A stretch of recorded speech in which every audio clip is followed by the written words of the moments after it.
Hello friends, welcome to jobs in Telugu YouTube channel. Friends, ఈరోజు అన్ని news పేపర్స్లో వచ్చినటువంటి ముఖ్యమైనటువంటి విద్యా ఉద్యోగ సమాచారం చూద్దాము. వీడియో చూసిన ప్రతి ఒక్కరు కూడా వీడియోని లైక్ చేసి సపోర్ట్ చేయండి. మీకు యూజ్ అయ్యే ప్రతి సమాచారం అందించడం జరుగుతుంది. మీరు ఒక చిన్న లైక్ చేసి సపోర్ట్ చేసినట్లయితే చాలా ఎంకరేజింగ్గా ఉంటుంది. ఫ్రెండ్స్, ఈ వారం వచ్చినటువంటి ఈ యొక్క ఎంప్లాయ్మెంట్ న్యూస్ పేపర్ యొక్క పీడిఎఫ్ని ఈ వీడియో కింద డిస్క్రిప్షన్లో ప్రొవైడ్ చేస్తాను. ప్రతి ఒక్కరు కూడా డౌన్లోడ్ చేసుకోండి. 31 జూలై నుంచి 6 ఆగస్టు మధ్య రిలీజ్ కాబోయేటువంటి వేకెన్సీస్ యొక్క లిస్ట్ అనేది మనకి ఈ యొక్క ఎంప్లాయ్మెంట్ న్యూస్ పేపర్లో ప్రింట్ చేయడం జరిగింది. సో ఈ యొక్క పీడిఎఫ్ని డిస్క్రిప్షన్లో ప్రొవైడ్ చేస్తాను, డౌన్లోడ్ చేసుకోండి. అలాగే మన ఛానల్కి సంబంధించిన టెలిగ్రామ్ గ్రూప్ లింక్ అనేది ప్రొవైడ్ చేస్తాను. ఆ టెలిగ్రామ్ గ్రూప్లో కూడా జాయిన్ అవ్వండి. ఫస్ట్ టైం విజిట్ చేసిన వాళ్ళు ఉంటే రెడ్ కలర్ సబ్స్క్రైబ్ బటన్పై క్లిక్ చేసి దాని పక్కనే వచ్చే బెల్ సింబల్ని యాక్టివేట్ చేసుకోండి. ముందుగా చూసుకున్నట్లయితే రేపు మధ్యాహ్నం 2 గంటలకి రాష్ట్ర క్యాబినెట్ మీటింగ్ అనేది కండక్ట్ చేయబోతున్నారు. ఇందులో ముఖ్యంగా నోటిఫికేషన్లు, దళిత బంధు అజెండాగా పెట్టబోతున్నారు. 50,000 కొలువుల భర్తీకి ఆమోదం తెలిపే ఛాన్స్ కూడా ఉంది అని చెప్పేసి ఇక్కడ ఒక అప్డేట్ అయితే రావడం జరిగింది. నీటి పంచాయతీలపై కీలక నిర్ణయాలు కూడా తీసుకోబోతున్నారు. కరోనా థర్డ్ వేవ్ సంబంధించినటువంటి సన్నద్ధ చర్యలు కూడా తీసుకోబోతున్నట్లుగా ఇక్కడ ఒక అప్డేట్ అయితే మనకి రావడం జరిగింది. ముంచుకొస్తున్నటువంటి థర్డ్ వేవ్, హుజూరాబాద్ ఎన్నికల వేడి, దళిత బంధుతో దళితులకు ఆపన్న హస్తం, నిరుద్యోగులకు నోటిఫికేషన్ల ఆమోదం వంటి కీలక అంశాలే అజెండాగా ఆగస్టు 1న ఆదివారం నాడు సీఎం కేసీఆర్ అధ్యక్షతన రాష్ట్ర మంత్రివర్గం సమావేశం కానున్నది. పలు అంశాలపై చర్చించి కీలక నిర్ణయాలు ఆమోదించడంతో పాటు ఉద్యోగ ఖాళీలు, నియామక ప్రక్రియపై కూలంకషంగా చర్చించేందుకు వీలుగా ఆగస్టు 1న మధ్యాహ్నం 2 గంటలకు ప్రగతి భవన్లో క్యాబినెట్ భేటీ జరగనుంది. ఈ నెల 13, 14 తేదీలో సుదీర్ఘంగా 2 రోజుల పాటు సమావేశమైనటువంటి క్యాబినెట్ 12 గంటలకి పైగా సమావేశమై పలు అంశాలపై నిర్ణయాలు తీసుకుంది.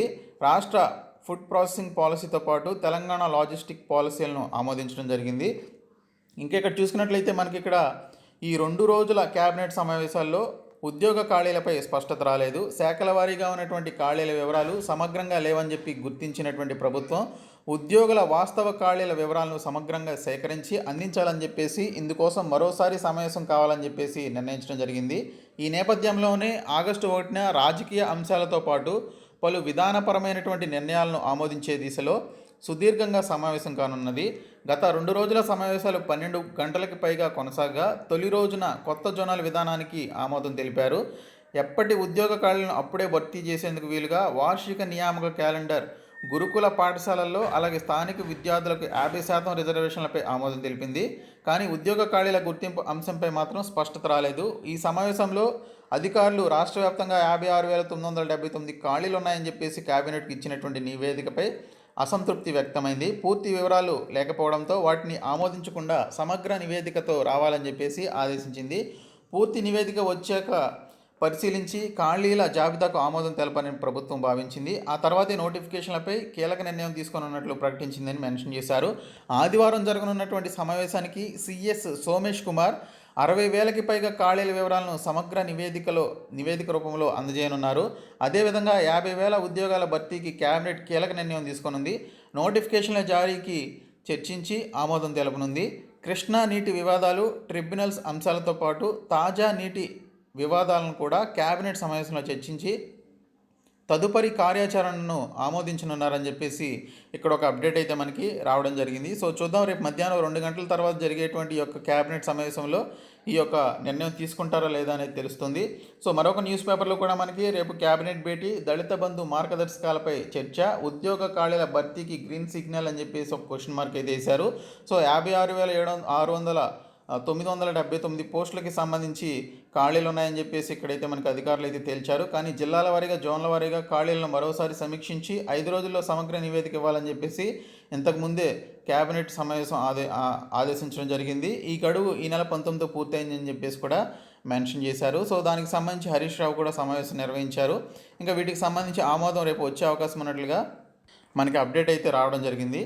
ఇంకొకటి చూసుకున్నట్లయితే కొండెక్కిన కొలువుల కథ మింగేసిన హుజూరాబాద్ అని చెప్పేసి మనకి ఇక్కడ ఒక అప్డేట్ అయితే వచ్చింది. పక్షం గడిచిన ఫైలు కథలల్లే నిరుద్యోగుల నిరసన బాట, అడ్డుకుంటున్న ఆన్సర్ లేదు, ఇంకా భర్తీపై సర్కారు బాధ్యతారాహిత్యం అని చెప్పేసి దీనికి సంబంధించినటువంటి అప్డేట్ అయితే వచ్చింది. ఇచ్చినట్టే ఇచ్చి ఊరించారని చెప్పేసి ఇక్కడ దీనికి సంబంధించినటువంటి సమాచారం అయితే మనకు రావడం జరిగింది. సో ఇక్కడ నిరసనలతో పోరు చేస్తున్నారు ఇక్కడ నిరుద్యోగులు. ఇంకా రిపోర్ట్ వెళ్ళిందా లేదా అనేటువంటి డౌట్ కూడా ఉందని చెప్పేసి ఇక్కడైతే మెన్షన్ చేశారు.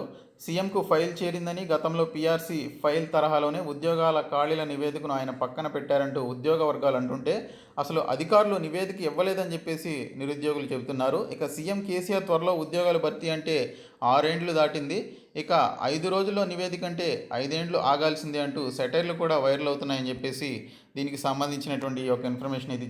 ఇంకొక అప్డేట్ చూసుకున్నట్లయితే విఆర్ఏలకు పే స్కేలు కసరత్తు చేస్తున్న అధికారులు ఎంత భారం పడుతుందనే దానిపై లెక్కలు అని చెప్పేసి ఇక్కడ ఒక అప్డేట్ అయితే ఇచ్చారు.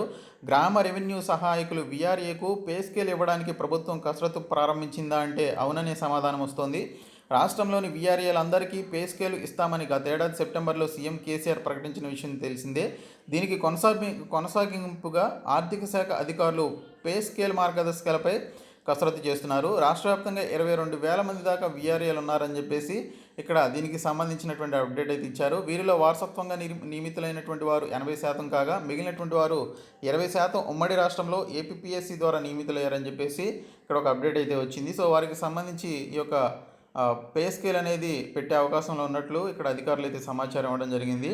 ఇంకా తెలంగాణ రాష్ట్రంలో మనకి ఒక జిల్లా నుంచి అంగన్వాడీ పోస్టుల భర్తీకి సంబంధించి నోటిఫికేషన్ అయితే విడుదలైంది.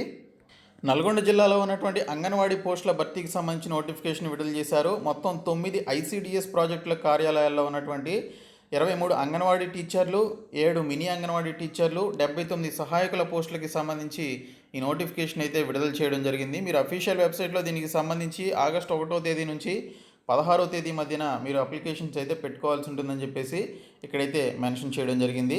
ఇంకా ఇక్కడ చూసుకున్నట్లయితే మనకి 30వ తేదీ వరకు దీనికి సంబంధించి ఒరిజినల్ డాక్యుమెంట్స్కి సంబంధించి మీరు దీనికి సంబంధించి అటెండ్ అవ్వాల్సి ఉంటుంది ఆగస్ట్ 20వ తేదీ నుంచి 30వ తేదీ మధ్యన. సో ఒకసారి చూడండి, అఫీషియల్ వెబ్సైట్ అయితే విజిట్ చేయండి. MIS.TGWDCW.in అనేటువంటి సైట్లోనికి వెళ్ళండి. ఇక్కడ చూసుకున్నట్లయితే మనకి ఎయిర్ ఫోర్స్లో సివిలియన్ పోస్టులకి సంబంధించి నోటిఫికేషన్ విడుదలైంది. అలాగే ఇండియన్ నేవీలో మ్యూజిషియన్కి సంబంధించి మనకి మొత్తం 33 పోస్టులతో నోటిఫికేషన్ అయితే విడుదల కావడం జరిగింది. యూపీఎస్సీ నుంచి 46 పోస్టులకి సంబంధించి నోటిఫికేషన్ విడుదల చేశారు. ఇంకా సూపర్వైజర్ పోస్టులకి సంబంధించి BECIL నుంచి మనకి కొన్ని పోస్టులు అయితే భర్తీ చేస్తున్నారు. టోటల్గా 99 వేకెన్సీస్ ఉంటే అందులో హ్యాండీమ్యాన్కి సంబంధించి 75, సూపర్వైజర్కి సంబంధించి మొత్తంగా సీనియర్ సూపర్వైజర్, నార్మల్ సూపర్వైజర్కి సంబంధించి 24 పోస్టులు అయితే ఉన్నాయి. 35 ఏళ్లలోపు వయసు అయితే ఉండాలి. రాత పరీక్ష ఇంటర్వ్యూ ద్వారా దీనికి సంబంధించిన ఈ యొక్క రిక్రూట్మెంట్ అయితే ఉంటుందని మెన్షన్ చేశారు. ఆగస్ట్ 8వ తేదీలోపు దీనికి సంబంధించి అప్లికేషన్స్ అయితే పెట్టుకోవాలి. BECIL.com అనేటువంటి యొక్క సైట్లోనికి వెళ్ళి మీరు ఆ అప్లికేషన్స్ అయితే పెట్టుకోవాల్సి ఉంటుంది. వీటన్నిటిని కూడా కాంట్రాక్ట్ పద్ధతిలో అయితే భర్తీ చేస్తున్నట్లు ఇక్కడైతే మెన్షన్ చేయడం జరిగింది.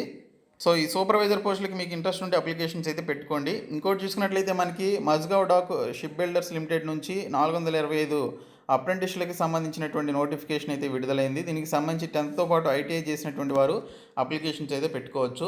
ఇంకా నాబార్దులో 162 పోస్టులకి సంబంధించి వ్యవసాయ శాఖలో భాగమైనటువంటి ఒక నాబార్దు నుంచి మనకి నోటిఫికేషన్ అయితే విడుదల చేశారు. ఇందులో మనకి డిగ్రీ క్వాలిఫికేషన్ ఉన్నటువంటి వారు అప్లికేషన్స్ అయితే పెట్టుకోవచ్చు. ఆగస్టు 7వ తేదీ లాస్ట్ డేటు. nabaard.org అనేటువంటి సైట్లోనికి వెళ్ళి అప్లికేషన్స్ అయితే పెట్టుకోండి. DRDO నుంచి ఒక నోటిఫికేషన్ వచ్చింది. ప్రాజెక్ట్ ఇంజనీర్కి సంబంధించి 68 పోస్టులు అయితే ఉన్నాయి. ఎంప్లాయ్మెంట్ న్యూస్లో జూలై 31వ తేదీ నుంచి ఆగస్టు 6వ తేదీలోపు విడుదలైనటువంటి యొక్క నోటిఫికేషన్కి సంబంధించి 21 రోజుల్లోపు మీరు దీనికి సంబంధించినటువంటి అప్లికేషన్స్ పెట్టుకోవాలి. RAC.gov.in అనేటువంటి సైట్లోనికి వెళ్ళాల్సి ఉంటుంది. ఇంకా క్లీన్ ఎనర్జీగా మారితే 2050 నాటికి 5 లక్షల జాబ్స్ అని చెప్పేసి మెన్షన్ చేశారు. మొత్తం ఉద్యోగాల సంఖ్య 14 లక్షలకి చేరిక, ప్రపంచవ్యాప్తంగా 80 లక్షల కొలువులు అని చెప్పేసి మెన్షన్ చేయడం జరిగింది. ఇక్కడ చూసుకున్నట్లయితే ఇండియాలో 5,000 కోట్లతో పెట్టుబడితో సోలార్ ప్లాంట్ పెడతామని అమెరికాకు చెందినటువంటి ఫస్ట్ సోలార్ ఇన్కార్పొరేషన్ ప్రకటించింది. ఇక్కడ ఫోటోవోల్టాయిక్ సోలార్ మాడ్యూల్స్ తయారు చేస్తారని చెప్పేసి ఇక్కడ దీనికి సంబంధించిన అప్డేట్ అయితే ఇచ్చారు. సో ఇక్కడ చూసుకున్నట్లయితే జాబ్స్ పెరుగుదల ఈ విధంగా ఉంటుందని మెన్షన్ చేశారు. ఇండియాలో అయితే మనకి జాబ్స్లో మార్పు వచ్చేసి 5,42,000, చైనాలో అయితే ఇక్కడ -27 లక్షల వరకు ఉంటుందని మెన్షన్ చేశారు. ఇంకా సౌత్ ఏషియాలో అయితే 68,000 వరకు ఉంటాయని చెప్పేసి మెన్షన్ చేయడం జరిగింది. ఇంకా మోడల్ స్కూల్ టీచర్లకు సంబంధించి పీఆర్సీ వర్తిస్తూ ప్రభుత్వం దీనికి సంబంధించి ఇక్కడ నూతన పే స్కేలు అలాగే ఖరారు చేస్తూ దీనికి సంబంధించినటువంటి విద్యాశాఖ కార్యదర్శి శుక్రవారం జీవో అయితే జారీ చేయడం జరిగింది. ఇక్కడ చూసుకున్నట్లయితే మొత్తంగా 194 మోడల్ స్కూల్లో 3000 వరకు బోధనా సిబ్బంది పనిచేస్తున్నారు. వీరికి సంబంధించి ఈ యొక్క పే స్కేల్ని అయితే దీనికి సంబంధించి ఫైనలైజ్ అయితే చేయడం జరిగింది. సో శాలరీస్ అయితే భారీగానే పెరిగాయి వీరికి. ఇంకోటి చూసుకున్నట్లయితే ఇండియాలో ప్రపంచ వారసత్వ కట్టడాలకు సంబంధించినటువంటి మంచి ఇన్ఫర్మేషన్ అయితే ఇక్కడ ప్రచురించడం జరిగింది. ఇందులో మనకి రామప్పకి సంబంధించినటువంటి ఇన్ఫర్మేషన్ కూడా ఉంది. డోలావేరికి సంబంధించి రీసెంట్గా మనకి గుర్తింపు వచ్చినటువంటి ఈ యొక్క ప్రదేశాలకి సంబంధించినటువంటి ఇన్ఫర్మేషన్ కూడా ఉంది. సో కాంపిటేటివ్ ఎగ్జామ్స్కి ఇవి ఇంపార్టెంట్. సో ఈ పీడిఎఫ్ని ప్రొవైడ్ చేస్తాను, డౌన్లోడ్ చేసుకోండి. ఇంకా నిరుద్యోగ బంధు ప్రవేశపెట్టాలని చెప్పేసి ఇక్కడైతే కోరుతున్నారు. కొలువులు ఖాళీలపై శ్వేతపత్రం ప్రకటించాలి. యువతను నట్టేట ముంచిన టీఎస్ఆర్ సర్కార్ 7 ఏళ్లైన నెరవేరిన ఆకాంక్షలు. నిరుద్యోగ నియామకాలకు సంబంధించి జంబో నోటిఫికేషన్ ఇవ్వాలి. ఆత్మహత్యలతో సమస్యలు పరిష్కారం కావు. ఉద్యమాల ద్వారా ఉద్యోగాలు సాధించుకుందాం. రాష్ట్ర మహాసభల్లో చర్చించి భవిష్యత్ కార్యాచరణ అని చెప్పేసి ఇక్కడ పర్టికులర్ డివైఎఫ్ఐ రాష్ట్ర కార్యదర్శి విజయ్ కుమార్ అయితే ఈ విధంగా చెప్పడం జరిగింది. ఇంకోటి చూసుకున్నట్లయితే నల్గొండ జిల్లాలో భరోసా కేంద్రాల్లో ఖాళీలకు సంబంధించి 6 పోస్టులు అయితే విడుదల చేశారు. మహిళలు మాత్రం ఈ పోస్టులకి అయితే అప్లికేషన్స్ అయితే పెట్టుకోవాలి. సో ఇమీడియట్గా అప్లికేషన్స్ అయితే పెట్టుకోండి. ఇంకోటి చూసుకున్నట్లయితే మనకి హైదరాబాద్లో ఉన్నటువంటి ఐఐసిటీలో సైంటిస్టులకు సంబంధించి నోటిఫికేషన్ అయితే విడుదలైంది. సో ఈ విధంగా మనకి నోటిఫికేషన్స్కి సంబంధించి ఇంకా ఉద్యోగాలకు సంబంధించినటువంటి అప్డేట్ అయితే వచ్చింది. సో ఇది ఈరోజు వచ్చినటువంటి అప్డేట్. సో ఈ వీడియోని మీ ఫ్రెండ్స్కి షేర్ చేయండి, మన ఛానల్ సబ్స్క్రైబ్ చేయండి. Thank you so much guys.